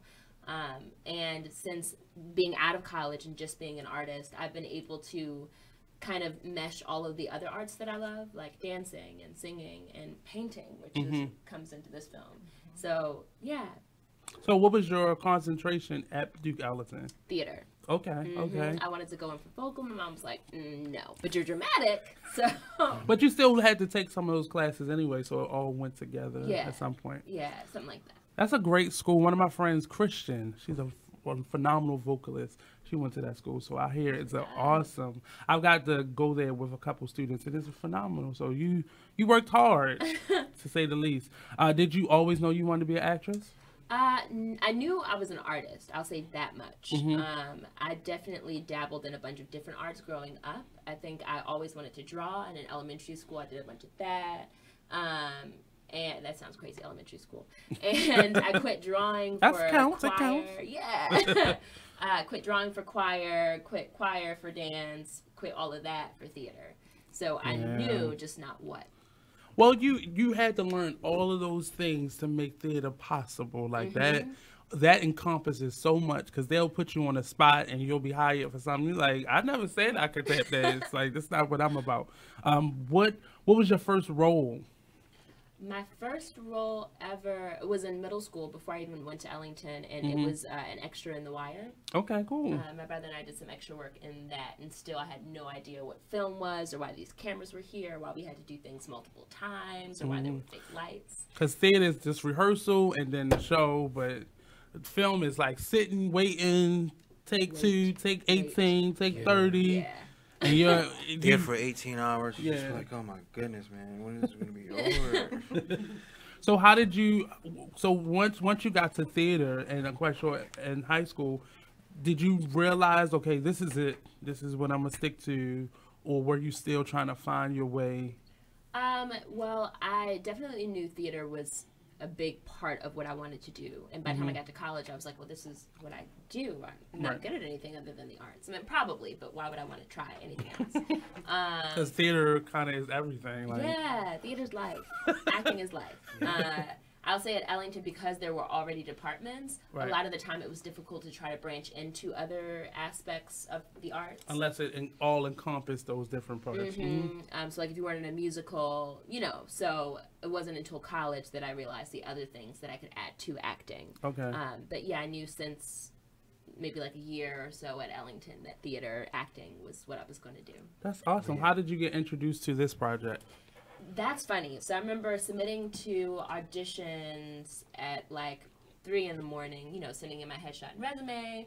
And I was talking to the person who cast the film, submitting for a whole nother project. And, you know, she got my headshot and signed me up, said, this is your audition date. And she goes, you know, what is your age range? And I said, well, from 14 to like 27, and 27's pushing it. And she goes, okay, well, I think you're too young. But there's another thing I'm casting for, and I really think you might be too young for it. But, you know, can't hurt. We're going to send you in anyway. And it was Water at the time. And now it's Water in a Broken Glass. So that's how I found out about the project. How have you liked the process? It was, well, this is one of the scripts that I read and could not put down. Not because I had an audition the next day, but because I could not put it down. And I read the book the same day. And I read, but I'm not that much of a reader. But between the script and the book, it just was insane. The what it was written about, the truth of it, the intensity of it. So I was in love with the script before I even started. And when we began, I mean, everybody was kind and nice. I mean, the energy on set was amazing. So the process, the filming process, was a beautiful thing, and I would do it again. What were some of the challenges you Hold on, faced? we're going to go to a break real quick, and then we're going to come right back. No doubt. So we'll be right back here on the Artist Exchange Radio Show. We got to pay some bills, so don't go anywhere. We'll be right back. So since we're talking about the book, can you give people a synopsis of what the book is and what's the name of the book again, and then what it's about? The name of the book is From Trial to Afflictions, more than one, because there were more than one afflictions. Yes. The book is talking about, actually, it's my life story. And I have to add in there that when that prophet told me, he said, tell your story, write the story. He said, and God said, tell your addiction. Now, see, I'm not going to tell the addiction because you have to get the book to read it. But it was about deliverance. It was about all the, trials and tribulations we go through. People that come into our life, even people that come to try and break you down or draw you down so that you can't stand for God or worship Him through your situation, because that's the adversary using them. We have to know that. But through it all, I was still praying and fasting. I needed help from God. I really did. I needed help from God to see me through. And for anyone that's going through, I say that this book is about different afflictions. Yes. Going through them, how you get through them. And I had a sister pushing me too, praying for me. I thank God for that again. Yes. But it also talks about deliverance. There is deliverance in the process. Yes. And you have to be willing to see yourself first, to know that you need deliverance. Are you thinking about getting your GED diploma? Well, here at the GED Pep Talk Center, we've got a number of pep talks that can motivate you. Sometimes things don't always turn out the way you want them to. You know that feeling? People look at you and don't believe in you. You want some gentle encouragement. Then you're on your way to your GED diploma and a better life. But I know they're probably just a little bit nervous. You can find it in yourself to take that first step. You can improve your future. You can do this. I know you can. You need to start pushing yourself. Now get your game face.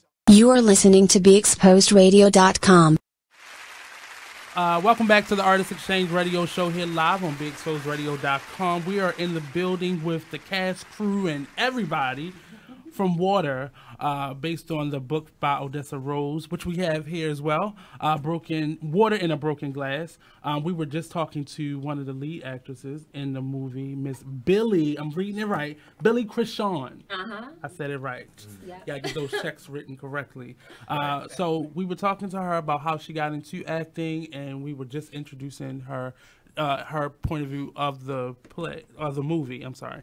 So in terms of you getting a role and you're in it, how was this process before you? And you've done extra work, but was this your first full-length movie? So that was just the extra work with The Wire was just my first film work experience, period. But I've been on a few different projects prior to, so this definitely wasn't my first first feature film, which was exciting, but I've definitely been a part of other projects. So all the weight on your shoulders. Yeah. Yes. No pressure. Yeah. So how was the overall experience for you? So it was amazing. I mean, the energy in the room, the support in the room, the space for creativity, and really really being allowed to take ownership over the character. Right. Because the same way, kind of like you mentioned with authors, how it can be sometimes, it's the same way with directors. Everybody has their different styles, and some have a very particular vision, which is a wonderful thing. But sometimes directors might have their vision so clear that they're not as willing to let actors impose their personal take on the characters as much, if that makes sense. But Janelle was so open and willing to, and trusting to let me take on Tanya and put my spin on it in between and maybe that was a credit to how the book was written, which allowed the script to be written in a way that was clear. So maybe that's what made us all on the same page. But that was awesome. What were some of the challenges you had to face to playing the lead role? I wanted to make sure that I did my work. Right. You know, other than being your own worst critic and making sure that you're doing the work for yourself, just wanting to bring the book and the script to life in a way that honored such beautiful writing. Go ahead, I'll wait till you finish. And another thing which was new to me is because I can look young. So, and especially in theater world, I would get cast as younger roles. And this was one of the first times where I was able to play a full adult with full-blown challenges and struggles that kind of matched my life. Right. And I was dating someone at the time whom I'm now married to. But okay, all right. dealing with intimacy in a way that, you know, that's something you have to bring into the relationship of like, okay, so this is an adult film. I'm in love with two people in the film. So how do I navigate that aspect? So that was another thing. So basically, how are you going to deal with that?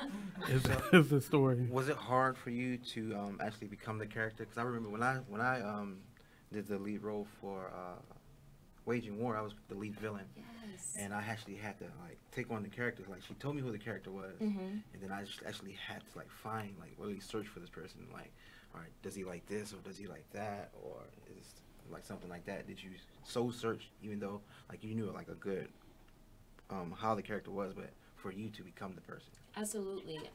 And one of the biggest things that helped me take on the character was a sense memory recall, just like thinking of the things that you've experienced and relating it to the things that your character experienced that you may not understand fully. For example, being in love with one person and having somebody come in and wreck that in a way. Not wreck it, but... So, closer. I'd say that the work that I had to do was a lot of just figuring out how to bring my life experience into Tanya in a way that didn't interfere with the writing, but in a way that made it clear and true and honest. So it was difficult in that respect. And also, those really intense scenes, being able to not only bring reality into those scenes, but be able to do it, like you said, 20 times and 30 times and make it just as honest as it was the first time, because they may take the 58th take and not the first one. Right. So. Gonna make me do all this time. Right. So joining us also is Miss Nakiah Ayana. Yes. I said it right. Yes, you did. She is the costumer for this film. Let us know who you are and how did you get into being a costumer, stylist, designer, speaking in its existence. All of the above. Well, I've been doing this full time for about 2 years. Before that, I had more dabbled in with fashion styling more so in retail, Mhm. but it's a difference because you're pushing a product versus Right. pushing your actual And now that mannequin skill. can talk back to you. Exactly. It's a totally, trust me, Billie talked back to me a lot. She really did. But in a good way. You in like a good it, I way. love it. That's what she would always tell me. But with that, from my 2 years doing this full time, it's been like a journey. This was my first film I ever did. I found out about it through Women in Film and Video.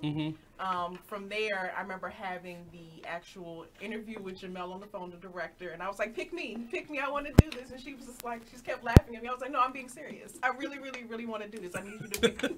And so when she called me, I was like, yes, I got my first film. And when we got on set, kind of like what Billie was saying, the chemistry was amazing. And really seeing how a film is done in comparison to some of my other projects that I worked on. I've done a lot of like photo shoots, stuff with magazines. I've gotten a chance to like assist on like Saks Fifth Avenue, Victoria's Secret, Stuart Weitzman. That's different. Those are like ad she just dropped a couple names on the table for you. Just a couple. Just a couple, but I mean, it was a difference because you're working with big name models and things like that, and they're selling a product versus this is like You have a selling point the of view, experience. and it's your point of view now. Right. It's So my you're point of view. creating this world through Exactly. your expertise. Exactly. So, I was gonna say when you were called for being a costume designer, how do you come up with your designs? Like, is there a place you go to? Do you listen to like some type of music or something like that, or like when they say we want this, but like how do you actually like envision it? Sometimes, well, specifically with this film, they kind of gave me an idea of what they wanted the character to already look like, and so from there I took like their mood boards and said, okay, now it's trying to find those types of clothing and then seeing how it's going to work with the character in the particular scene. Because there was times where I would come up with an idea and then Jamel would say, no, Nakiah, we're going to go a different direction with this. So I would have to come up with something on the spot. Right. And then me and Billie would go back into the costume room and be like, okay, we're going to switch this around a little bit. We got 5 minutes to make this work. And then we would go back out and Jamel was like, perfect, let's shoot. Okay. It's a lot of kind of spontaneity, but at the same point you still have to have all of your stuff ready, so just in case the director didn't like it at that point, you could sit up there and pull a rabbit out the hat and be like, okay, we're going to switch this up. How difficult was it, because sometimes actors could be like, I don't like this isn't what, because they can't say stuff like that. because they can't, actors can never separate themselves from the character, so they're looking for you to dress them versus the character. Being as though this is your first film, how did that differ? Always going back to having options, because I may have a vision and for example, say I want them to wear like a jean shirt and a jean pair of pants. They'd be like, I don't want to wear a jean jumpsuit. And I'm like, but it works in this particular segment or scene, and I'm seeing how the light's going to carry it, and this is going to complement the person you're standing next to, and they're like, but I don't really want to wear that. So you kind of have to be a little bit of a, I don't want to say manipulator, but you kind of have to just kind of or just put that foot down. Look, you are working right now. Yeah, You're you not are. being styled right now. And it works. Headbands. I was like, I don't wear headbands. Yeah, she did By tell me the that. end, I bought 4 of them. Yeah. And you even wore one on your wedding day. I saw it in the pictures. Yeah. I was like, is that headband? Yes, girl, you look great. But the thing is that you always, I've learned with clothing, it's personal. Right. And people, when they put it on, they're like, well, I don't, it's the insecurities start to come out. And all of a sudden you're like, wait a minute, I'm not seeing all that. I just want you to wear the clothes. Right. But there's still a person that's wearing it. So you're kind of like a therapist for them and making them feel comfortable in who they are. But they're still portraying a character, but at the same point, they're still themselves. And what you went back and you said before, Billie, you have to really, one of the things is you have to learn the craft of what you're doing. So in the first segment, when we were talking to Miss Odessa, her learning a different lane helped her as a writer in many aspects. So as an actor, it would behoove you to learn other aspects. I'm not saying you need to go be the stage manager or the costumer, but learning those things. And most times when we went to school, we had to take those classes anyway. But you get an appreciation, so you don't become that person like, I don't like blue. Well, you aren't the character. The character likes blue, so we're going to make this work for you. Maybe it's not the right shade or the right texture, but we gonna figure things out. But my advice, don't ever give them options. You create options for yourself if it doesn't work for them, but that's the surefire way to just make your job much harder than what it is. But actors need to learn how to just separate themselves from the character. Speaking as an actor, you gotta, that was a hard lesson. Yeah, definitely do not bring yourself into that character like that. If that's what they call for, then just bring it out. You know, so where can we find you at on social media? Nakiah Ayana on Facebook and on Instagram. There we and go. NakiahAyana.com. There we go. See? There we go. Miss Billie? Absolute Reality. That's Absolute Reality on Instagram, and on Facebook, it's Billie Krishawn. And you can Google Billie Krishawn. So going back to Nakiah real quick, this being your first experience on a film set, what lessons did you learn? What was the hard or the easy or the normal for you? Some of the things I learned, even with wardrobing, if certain people are late, late? Actors are late? It's not even, it's a whole. It's like a full body. You can't go everywhere without. Okay, you need your right hand just as much as you need your left hand. So like, even if I was there on time and say nobody else was there, I can't do my job. So it's like a true family. All the inner workings go together, but you can't be solo.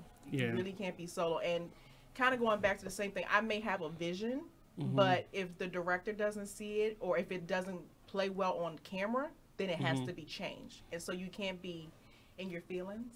When someone challenges what your vision is, you kind of have to just go with it. Even though you're the professional in your department, you still have to be humble and be able to take criticism and not take it personal, where at that point you're unable to work and you become a difficult person on set. Yeah. It's really just the world of theater, acting. That whole idea is just, people don't understand. There's so many intricate parts, and everybody is necessary for the whole picture. I never have saw myself as a star, and that's not how I was trained anyway. But you really have to be humble and be patient and be obedient to the process. Exactly. Or you could be that one link that just tear everything down and not even realizing it, because you coming in there with your own sense of self. Billie, for you, this process was normal. Sometimes it could be a long process or a short process. But for you, how have you learned how to just stay focused on what you're doing? In terms of, I'm doing this show right now, I'm focusing on what I'm doing, or are you a person that you got this show going on, or? Well, because I'm a freelancer, when I'm in a great place, I'm only doing acting, so it's always piecemealing. Okay. Granted, there were some projects that came up during the filming of Water, and I committed to the project. Okay. And that's like an emotional commitment and a contractual commitment. But important contractual contracts are so important. For everybody. Oh, yes. Most definitely. But I'll say that just staying focused and doing the work and resetting was something that Water Under Broken Glass just, reiterated in my life. Also, I will say that it gave me an amazing opportunity, because I've been on sets before, BT, TV One, all those things. But sometimes just a couple more names, it's dropping. Sometimes when it's on a bigger level, there are processes that you can't be involved in or learn, because they want to get things done. They're on a tight time crunch. Because this was such a family environment, I was able to ask how the costume was working, able to ask the DP what this meant and what this meant. And I learned so much. And like you said about learning more about other aspects, it helped me say, well, she put this costume on my shoulder this way, let me fix it. Oh, well, the light's here, maybe I should help him and stand in my light. Aspects, just being aware. Write a book for other actors to learn these valuable lessons.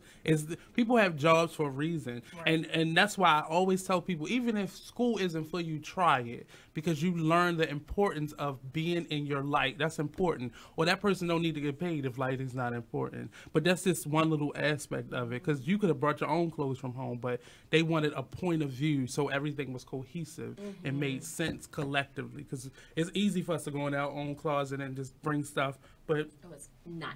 Miss Nakiah wouldn't have had a job, and that's important. We gotta make sure Nakiah eats, because that lipstick costs money, and we gotta make sure she gets it.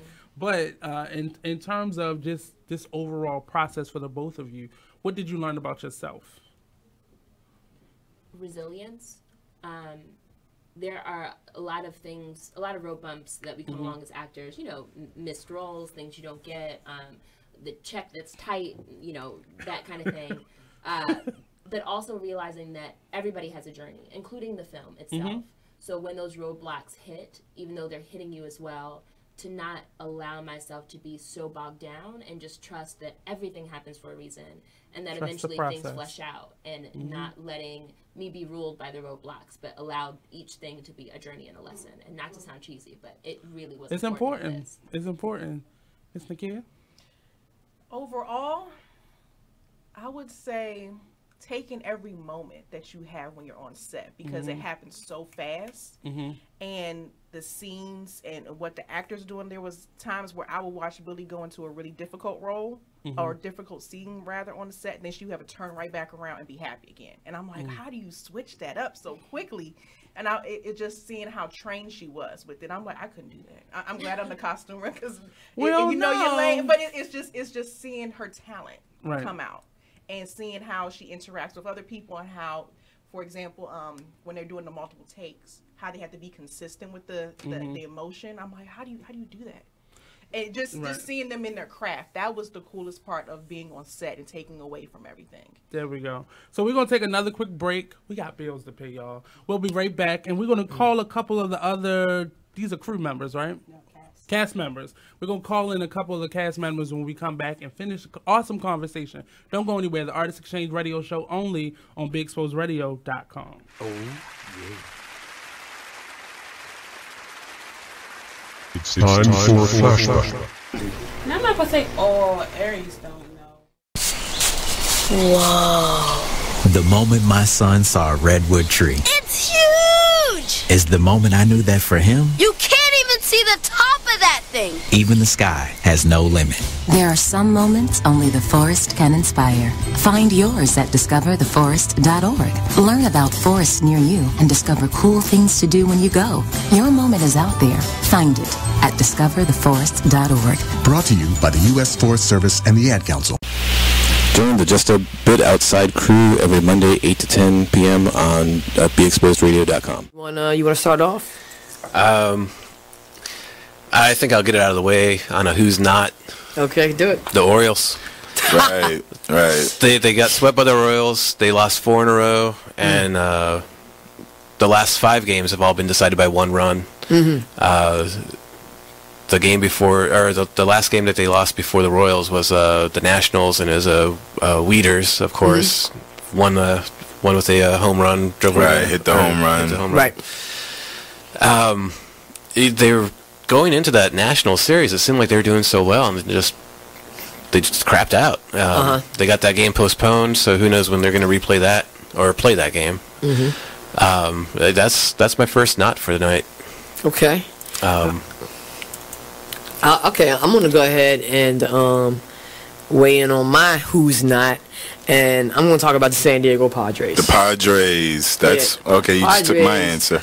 They're in last place in the NL West. They've lost 8 of their last 10. Their run differential is a negative 65, which is just horrible. So when you have well, let me just talk about run differential a little bit. It's kind of like the how much you're winning or losing your games by, pretty much. Yeah. Okay. It's like the margin of victory, kind of. Right. So when you're in a negative number, that means that you're. Then your average game you're losing by a whole lot. Right. I mean, a number like negative 65, this early in the season is pretty rough. That's horrible. Then the pitching numbers pretty much support this stat right here. I mean, the team ERA is 4.70, which is 26th in the league. They have 126 walks allowed. You are listening to BeExposedRadio.com.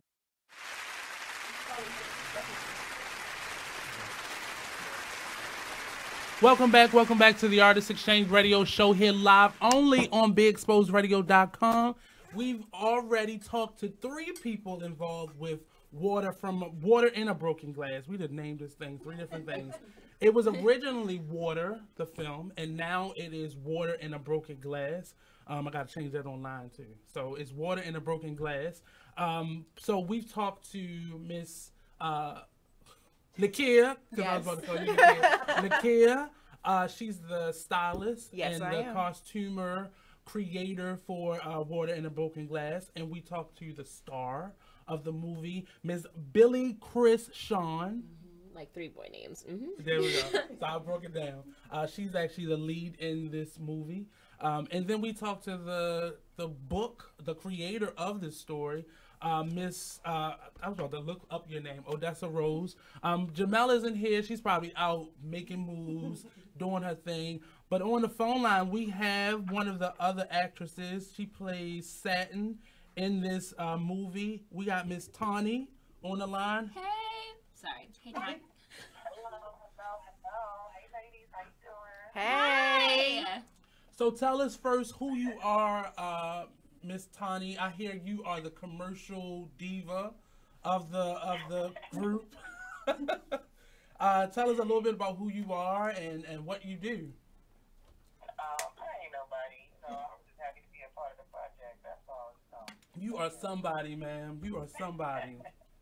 So your work as an extra. So tell us about your profession, your passion, and how you got connected with Water in a Broken Glass. I'm a Jamaican-born, New York City-raised young lady actress, creative as well. I have spent a lot of time these last few years securing the bag. There we go. I've been very blessed and very fortunate to be able to have those opportunities. Jamel and the team actually found my information on Backstage. They reached out to me, emailed me, and asked me if I could do a self. I think they wanted me to self-tape, and they needed it the same night. And then they wanted to do a phone interview, which was pretty much either the next day, I believe, or the same night as well, something like that. It was a crazy turnaround. But yeah, I was just grateful that she found my profile. She thought I fit the character description, and I submitted. We did a bit of a chemistry read, myself, Billie, and Jamel. And then from there, she notified me the next morning that I was going to be Miss Satin Pierce, and that I needed to get down to Bmore right away. There we go. So you're actually out of New York. Yeah, I'm out of New York right now. I've been in LA for a couple months. Okay. But yeah, I was out of New York at the time. So speak to just the grind, the everyday grind of being a performer, an artist. Tell people how tough it is. Rewarding, yes, but how tough the grind is on a daily basis. Well, I try not to use words like tough and hard, even though they can be. I try to use words like challenging. There we go. But it is a challenge. It's definitely I say there's you have to reset every day. There's a daily reset button that you have to hit. You got to kind of remind yourself why you're doing what you're doing.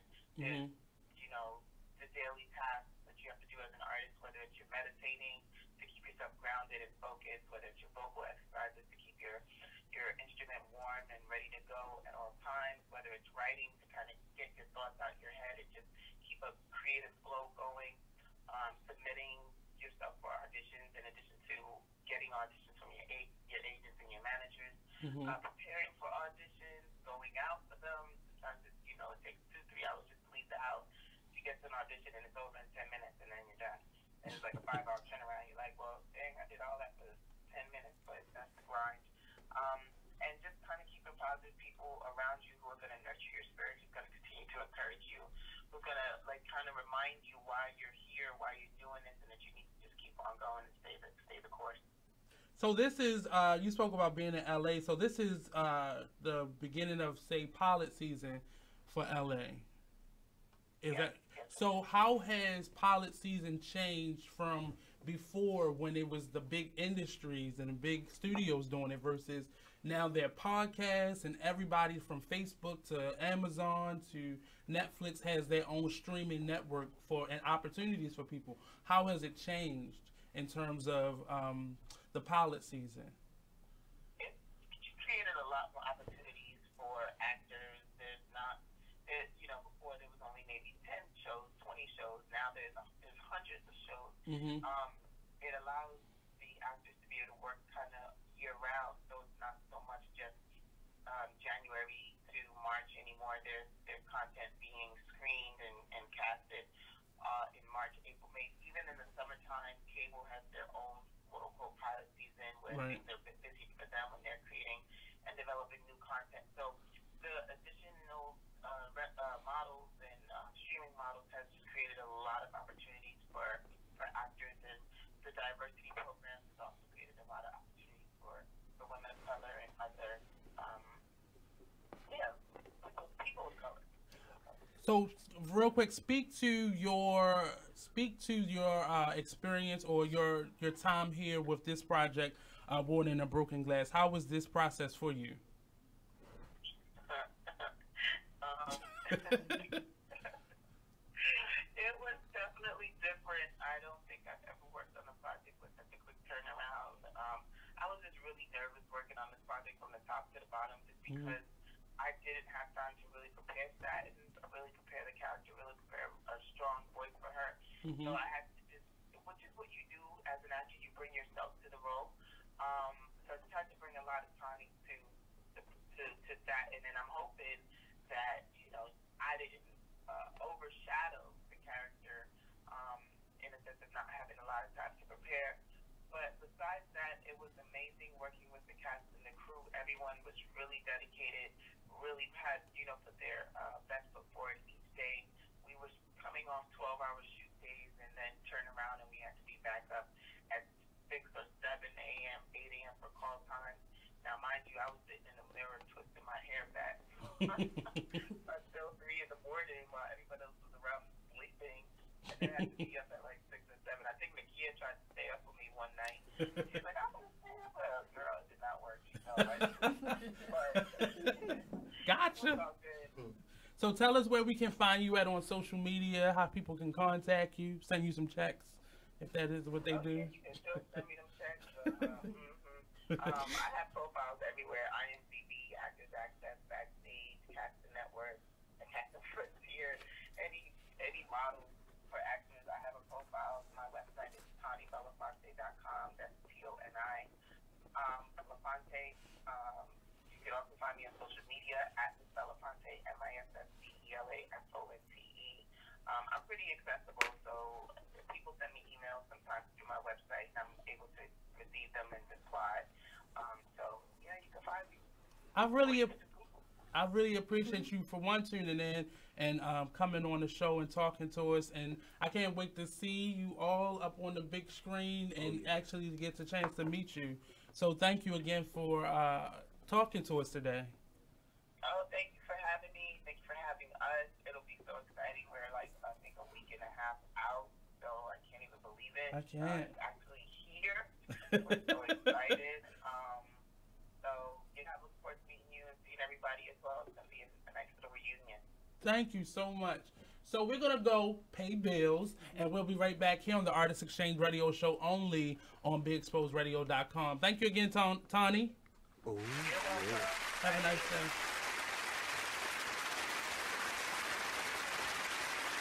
It is. My name is Ruth Rusey. I'm a retired teacher. I'm 91 years old, and this is how I live united. I say retired, but not really. Once a week, I read books to children as part of United Way's education program. Reading to a child creates links between language and literacy. It creates a bond between grown-up and child. And believe it or not, it prepares them for a better academic future. Oh, we read about frogs and flies and pigs with wings, all sorts of juicy stuff. It's a joy to watch all those little faces. I figure I have the time and they have the need. And I've always believed that if we're not here to help each other, then what are we here for really? My name is Ruth Rusey. I help kids prepare to succeed in school. So I don't just wear the shirt, I live it. Give, advocate, volunteer, live united. Go to liveunited.org. Brought to you by United Way and the Ad Council. My name is Meera Batra. I have been in this country 32 years, and this is how I live united. America has always been the land of promise, and in my community, many families have come for a better life. Coming from another culture myself, I know the desire to become part of a community, to feel at home and to gain the tools for our children and families to succeed. So I advocate for these families with United Way. United Way empowers them to look beyond their histories and to see what opportunities are available. We help them get involved with their kids' schools, network within the community, and when we do, we unite them. We make the community stronger. What I do is something I wish someone had done for me, and I am so grateful I am able to. My name is Meera Batra. I help families see opportunities and succeed. I don't just wear the shirt, I live it. Give, advocate, volunteer, Live United. Go to liveunited.org. Brought to you by United Way and the Ad Council. Keyboard Cat, Hamilton the Pug, and Toast Meets World. These are some of the internet's most beloved pets. With millions of YouTube views, shares, Instagram likes, followers, and fans across the globe. But what do all these amazing pets have in common? Their stories started in a shelter. Start your story. Adopt a dog or cat today. Visit theshelterpetproject.org to find a shelter or adoptable pets near you. Training that pet to play the keyboard? Well, that's entirely up to you. Visit theshelterpetproject.org and hear more about Hamilton the Pug, Toast, and Keyboard Cat's amazing adoption stories. Start a story. Adopt a shelter or rescue pet today. Your perfect pet is just a click away at theshelterpetproject.org. What can we do to negotiate successfully? It says silence can be a huge asset when you're negotiating or bargaining with someone. Most people feel deeply uncomfortable with silence, and they will do anything to try to break it, even if that means giving grounds in a major way. That goes right back into the, what was the other one? Where you just sit there and getting somebody to give you more information. Right. You just sit there and That's along the same lines. Yeah. But I think that's easier said than done. Yeah. You get what I mean? Because there is going to be the period where that person's just looking back at you. Now you got to try to out Jedi mind trick them and then force them to break the uncomfortable silence. That's what the Jedi. The Jedi, right? That's what I always call it, right? And break that. What do you think, Miss Janice? You think you can... Black by Demand Radio Show. Black by Demand Radio Show. So that's what this one deals with, right? So it says, wondering if someone attractive is checking you out or worrying that someone may be nosy about whatever you're doing. Simply check your watch and see what the person does. If they're actually watching you, they'll usually automatically look at their own watch as well. Okay. That's interesting. So they're saying their focus on you will be so high that they will mock what you're doing. Now, what I thought about when I read that was like when people yawn. You understand what I mean? Like one person to yawn, it triggers other people. So I think that's what they're getting at with this, you know, because they'll be so... You are listening to BeExposedRadio.com. Oh, that's what's up. So welcome back to the Artist Exchange Radio Show here live on BeExposedRadio.com. It's me, your host, Nate. We're here with the cast, crew, and just everybody from Water in a Broken Glass. Up next is Mr. West. How you doing today, sir? I'm very well. How y'all doing today? He's a little busy. He's en route, but he's decided to give us a call and talk to us today. So tell us first who you are, what you do, how you do it. All right. Easiest way to put it is I am a active radio TV personality. There we go. In DC, I'm on 96.3 WHUR. I am a sportscaster and commentator, personality with the Buffalo Sports Network. That's that part. Do you sleep, sir? It's a lie. Do you actually sleep? What my body requires. I try to get there rest though, but that's get the jury sleep. Right. So tell us, in terms of being an actor, what do you do? As far as acting, I've been in the game probably since '99. Okay. Look at my IMDb page. But I've been in theater throughout my entire life. You know, even as a child, acting was something that I was really passionate about. And so it's just been one of those things that whether I was in the DC area or back in LA or even down in Tennessee, it's just been something that I've always never been able to avoid. And I'm glad to be a part of such a great project like Water. So do you prefer theater or film? I prefer film, and you not, Odessa. Like, how dare you say such a thing? Because I was thinking it. I was thinking it. Right, at least we're keeping it real. But here's why I think that. I appreciate the subtlety of film. There's a facial expression and a look and a slight move of hand that you might not be able to see in the theater, but I can do that on film, and you can be brought into the intimacy of the moment. So that's why I really love film. Oh, and I know I just made you choose, but in the best of both worlds, what are the things in theater that you would pull out like you just did for film? Like, why do you like theater so much? I like theater because theater is live. There is no, let's do that again. Man, somebody cut off your phone. Like, none of that. Theater is here, and it's authentic. And the vulnerability that you have to have in theater is something that I think a lot of people don't really fully appreciate what actors and production, go through in order to execute a project like that. So, in terms of this production, and tell us about your character one. Who did you play in Water in a Broken Glass? Oh, I'm Malcolm. You're Malcolm? I'm the luckiest man on earth. That I am surrounded by dripped in and draped in black girl magic. And in this past, I'm serious. I thought about it the other day. I'm like, wait a second, I'm the only dude on it. The lady is so talented, it made it easy for me to be able to come in and contribute whatever I could to the project. So tell us more about your role in it. So we know you play Malcolm. Tell us about Malcolm. Malcolm's a good guy. He's, how do I put it? He's a bit of an everyman, normal guy, works hard, really just about living authentic moments. He comes across Tanya and is smitten immediately. And I'm trying not to give any spoilers away, but suffice it to say, he knows how to get up off the ground, and when the time necessitates it. So, but I just think Malcolm is the type of dude that, at the end of the day, he kind of wears his heart on his sleeve a little bit, and there's nothing that's inauthentic from him. There's nothing malicious about him. He just really wants the woman that he's come across, and he wants to live a good life with her. Where that journey takes him is for you to see on March 1st. Okay, well, he just said be there or be square.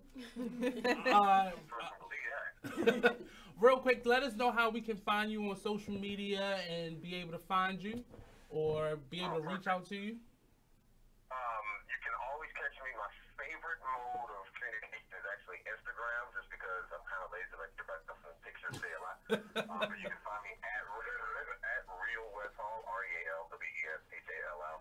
Same thing on Twitter. And later on tonight, if you feel like hearing me do my radio stuff, I'll be on 96.3 WHUR during the Hang Suite at 8 o'clock. Y'all just heard the voice come in, the radio voice come in real quick. We heard you. We got you. Right, I was going to say, I switched up, my man. Like, and only adult bags. Well, I'm going to definitely... Go ahead. Guys, I just want to give a major shout out to everybody that is, like, checking in on Facebook Live. I popped in and kind of saw it, and I so had flashbacks to when we were in production, making this come to life, and I'm just so looking forward to March 1st to seeing everybody's face-to-face. I'm sorry I couldn't make it in the studio today. I'm actually about to jump on another mic here in about 2 seconds, but I'm just so looking forward to seeing where everybody's come, the next things that they have set up in their lives, and just let's celebrate this moment. Like, why everybody's celebrating another black film that's out right now, why don't we keep that momentum going, and on March 1st, show up in a red carpet, take a billion pictures, hashtag us, and all that good stuff. So I really appreciate you, sir. I'm glad to get you back on, and along with a number of your other cast members. So I really appreciate you. Stay in touch, and we'll definitely, I'm going to meet you on the premiere, hopefully. So thank you again for calling in, and go get that bag, sir. Go get your bag. Let's go get it. Let's go get it, man. I appreciate the time. Thanks so much, love. And I'm going to sign off simply by saying, Wakanda forever. There we go. So with thank you, sir. So with productions like this and now Black Panthers, where do you see black work? Because I asked the other young lady in terms of there's no more pilot season because everybody is creating and everybody is producing. Right. Where do you see us as a black community being able to find our voice collectively, because there's still some type of dissension going on, but how do we get to that place? I cannot wait. I mean, we are at the peak because there is so much creativity in us that we haven't tapped into yet, because there has been this route to go about it that we all haven't always had access to. But this is proof that you don't need the connections, you don't need the networking, you don't need the money to pay for that camera. People have full-blown movies out here using iPhone that are on Netflix. So all we need to is connect and talk to each other and go on Instagram and say, I like your costumes, I like the way you dress, can you, design this? Reach out to this person being like, you're a dope photographer, can you shoot my film? I think it's just a matter of now we know we can do it. Right. So to get those ideas off the ground, and it's one thing to wait for work and wait for that gig and wait for that opportunity, but now we have the time and space to make it, and I need to do more of it too. So, preaching to the choir, but, it's time, and we have the resources. Anything, we can do anything. And for me, I try not to ever be negative when I'm speaking about us or just people in general, but you said connecting, and that's more being unified, and you don't have to like what I like, but don't put your mouth on it, don't speak negatively about it, and just support it. And support could be just liking it or sharing it with somebody who will enjoy this, but really thinking about our numbers. We have power. I just read an article this morning how many H&Ms have shut down, and what our worth is, and not just in terms of connecting to our bank accounts, but just our mouth, how much we can build and destroy just with our tongue and with our words.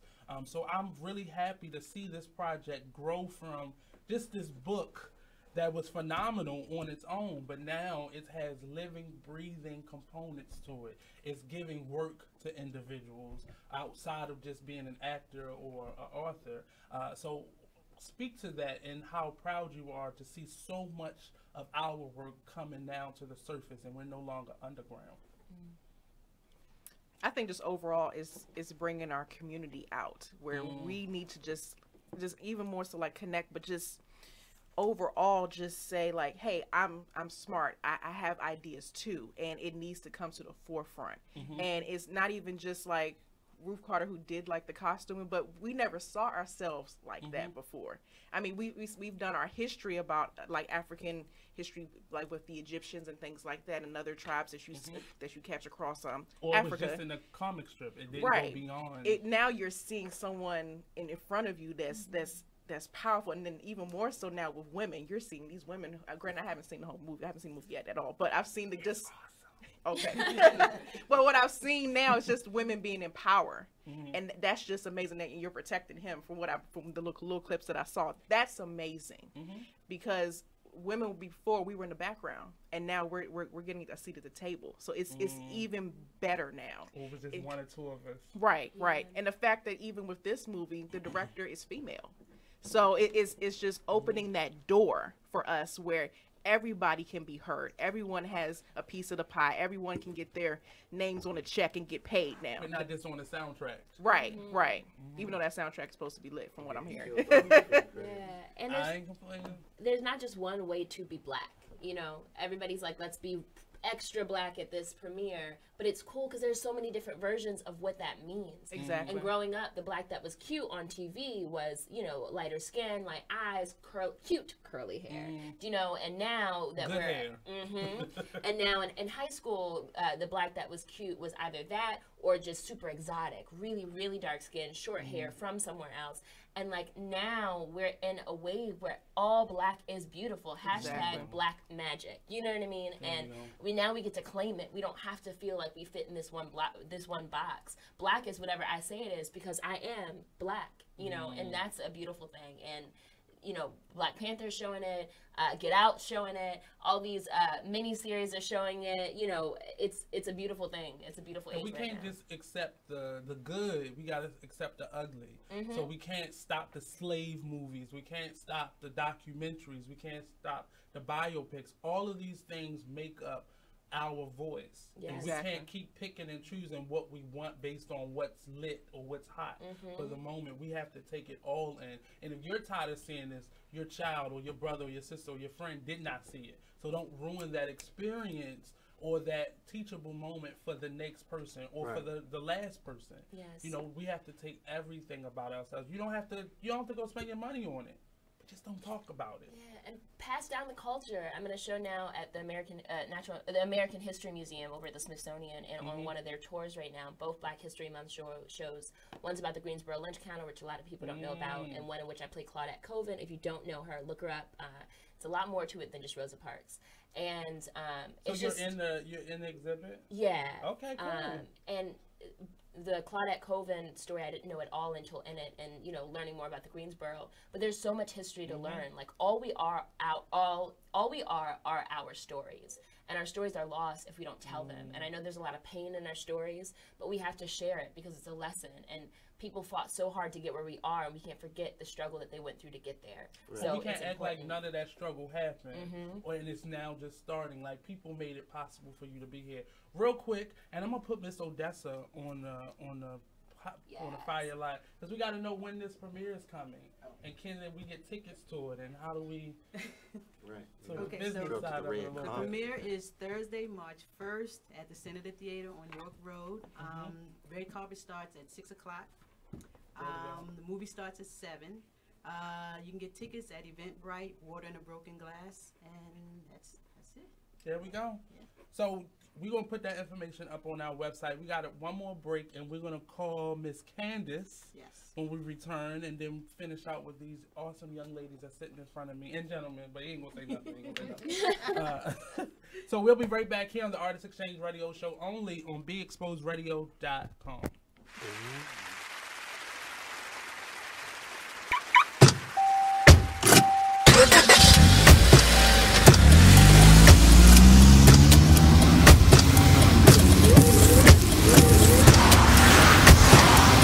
Driving has a rhythm all its own. Don't wreck it with a text. Before you get behind the wheel, silence your phone. Or better yet, designate a texter. For more text-free driving tips, visit StopTextStopWrecks.org. Brought to you by the Ad Council and the National Highway Traffic Safety Administration. Green light. Hey girl, school zone. I'm getting hungry. Car changing lanes. You want to meet me for pizza? Stop sign. Intersection clear. Yeah, street. Pizza sounds good. Ballin Street? Girlin Street! It's hard to concentrate on two things at once, like texting and driving. Stop the text, stop the wrecks. How will you stop texting and driving? Tell us at StopTextStopWrecks.org. Brought to you by the National Highway Traffic Safety Administration and the Ad Council. Black by Demand Radio Show. 2 years ago. If you broke that bike and it don't work, that's on you, brother. I suggest you get that toolkit out back and then start working with it, right? Yes. So my son's looking at me like, wow. And I broke down to him how we had got fixing flat tires down to a science. You understand what I mean? Sticking the tube in the water. Right? Talk to me, brother. You understand what I'm saying?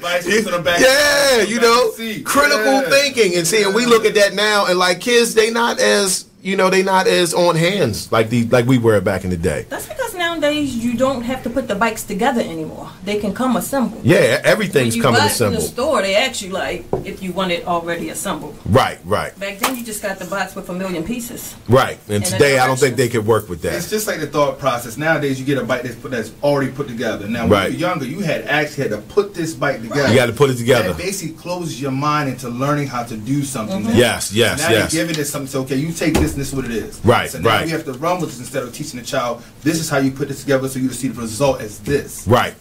Critical thinking. I like that. Check out this snippet from the new season of Talk Lately with Monty when he rants about his staff. I agree. Can you come on? I told you stop touching that button. Why is it so loud? God. Did you turn one all the way up again? Do I have to come in there? God damn her. If it was going right, I would let you do your part, but I'm sorry, but it's just not functioning the way it's supposed to be. I told you mind your business. Well, Monty, if I can comment on the Jennifer Holiday situation, I know I'm live on the air. I'm sorry, 1 second. Okay. I know I'm live on the air. This is why this whole show is called Talk Lately. Anyway, let's get back to every Tuesday at 7 p.m. only on BeExposedRadio.com. You use Tearless Baby Shampoo because it's gentle on your baby's eyes. You make sure his toys don't have any sharp edges. You always test the bath water to make sure it's not too hot. You taught her what to do when the smoke alarm goes off. You make sure she wears a helmet when she rides her bicycle. You put on his sunscreen, even when he's embarrassed his friends will see. You do so much to keep your child safe. But are you using the right car seat for your child? Is your child facing the right way in the car seat? Is the seat too big or too small? How do you know when it's time to move your child into the next type of seat? Car crashes are a leading killer of children. You are listening to BeExposedRadio.com.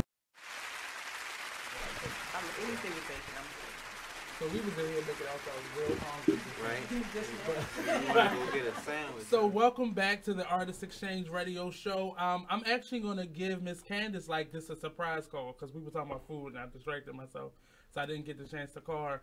But real quick, let us know real quick one more time. We'll go around while I'm calling Candace where we can find you on social media.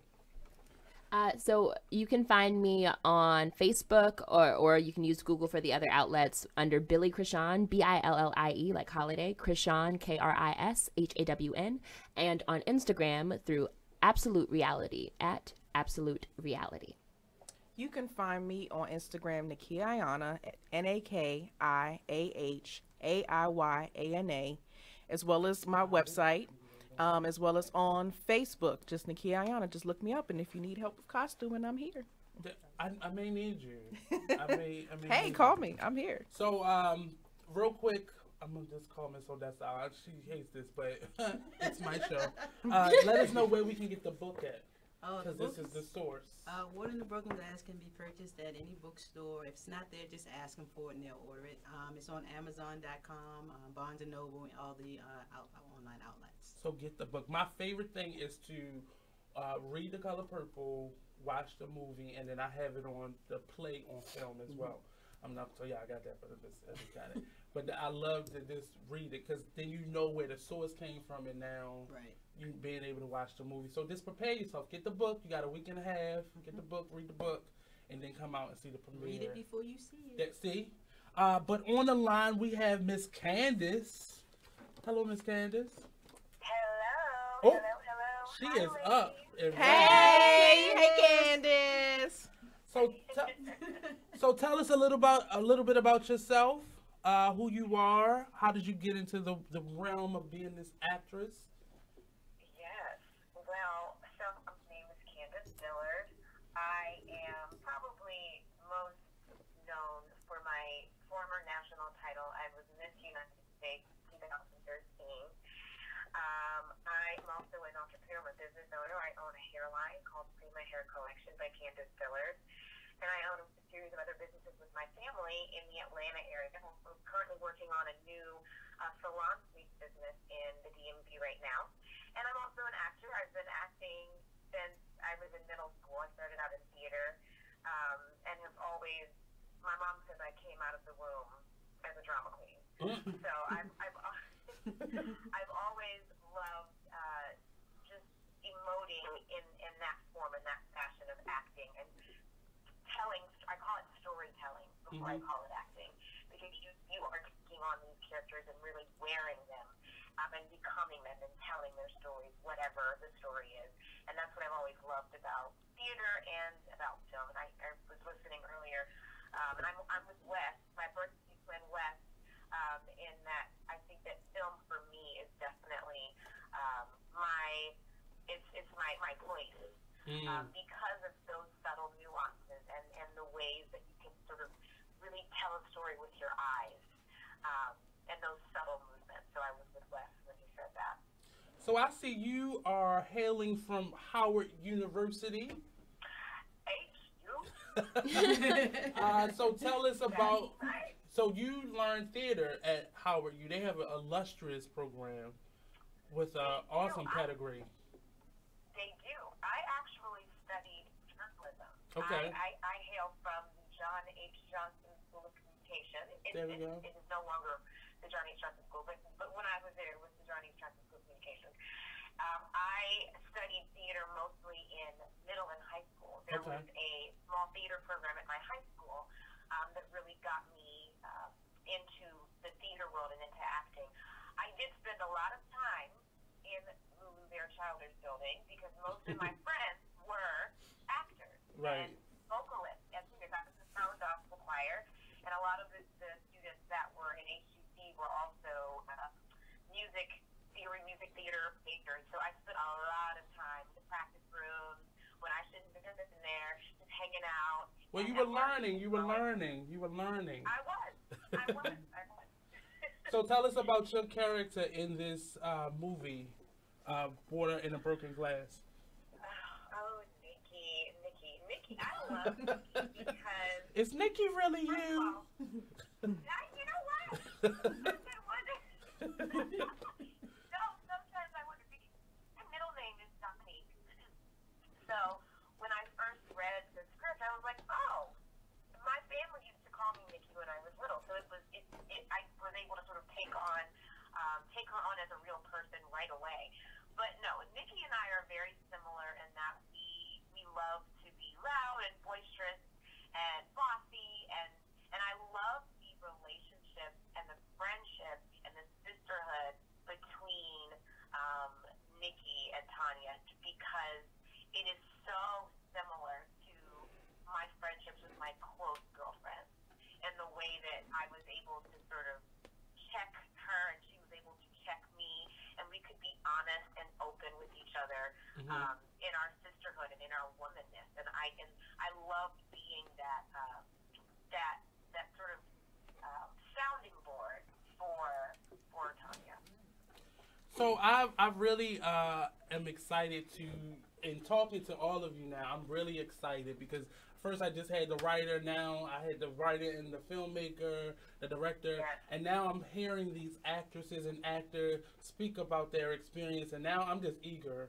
I even brushed up on the book in the past week since we booked you all on the show, and I'm really excited to see this come to fruition. It's like a different experience. Oh my gosh. Reading something is one whole experience. Yeah. So speak about your overall experience with this production. Well, like I said, it has been a crazy journey. I started on this film. When did I start? Over 2 years ago? A year and a half ago? It's been a while. Right. So I also was contacted by Jamel via Backstage, and I just so happened to be randomly checking. I was not checking Backstage as much as I should have, and I just so happened to say, let me just get on and see what's happening here. And there was an invitation to come in and audition, or to send my information in, and then to come in and audition. And when I finally did audition, I had the flu. I had like knockdown, drag out flu. Could barely speak, could barely get up. My heart was beating in my ears. I was a mess.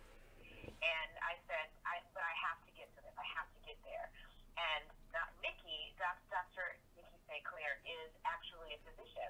So I wanted to go in sort of in character. So I went out and bought some scrubs randomly and went in to read Sick as a Dog in my scrubs. And gotta make it work. And I made it work. And the rest was history from there.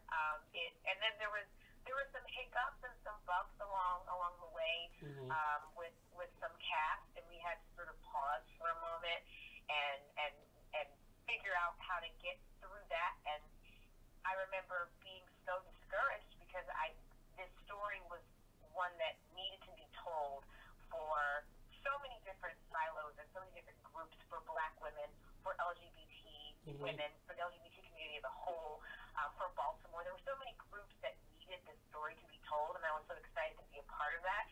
So when we sort of had to take that pause, I was so discouraged and really wanted to see us get back on track. And for Odessa, for Jamel, for these characters. So when we were able to get back on track, I was ready to hit the ground running, and I felt like it was a reset for me because I got to relive all of my scenes and relive Nikki with the cast that was supposed to be in place, and here we are.